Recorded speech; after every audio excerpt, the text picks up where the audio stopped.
Breaking news, Russian bear bombers again fly near Alaska for a second time in a row. Folks, they were caught flying their nuclear-capable Tu-95 bear bombers by the U.S. military radar Monday, and they did it again last night. The first time was approximately 136 miles off the shore. This time was only a rough 36 miles off the mainland.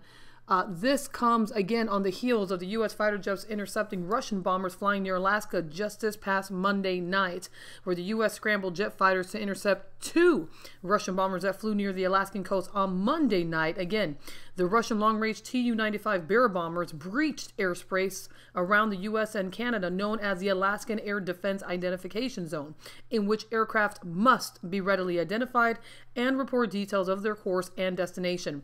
The Russian bombers stayed in international airspace.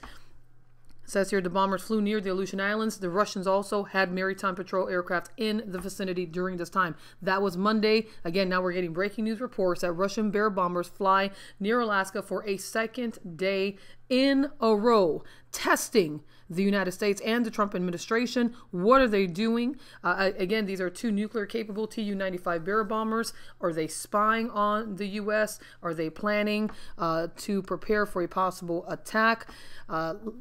Folks, just stay tuned. We know that times are tense in the world. There is a continuation of distress of nations with perplexity. Give your lives to Christ. The day of the Lord is at hand.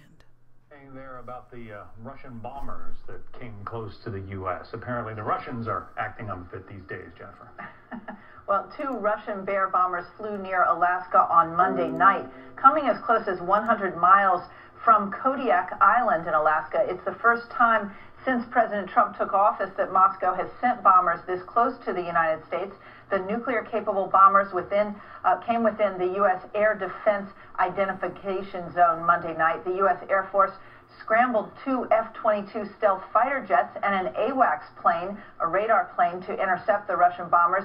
The American jets flew alongside the Russian bombers for 12 minutes before the Russians reversed course and headed home. Last week in Moscow, of course, Secretary of State Rex Tillerson said U.S.-Russian relations were at a low point while sitting next to his Russian counterpart. It's not clear, John, how these bear bomber flights help. Interesting. Jennifer Griffin, keeping an eye on all things at the Pentagon. Thank you.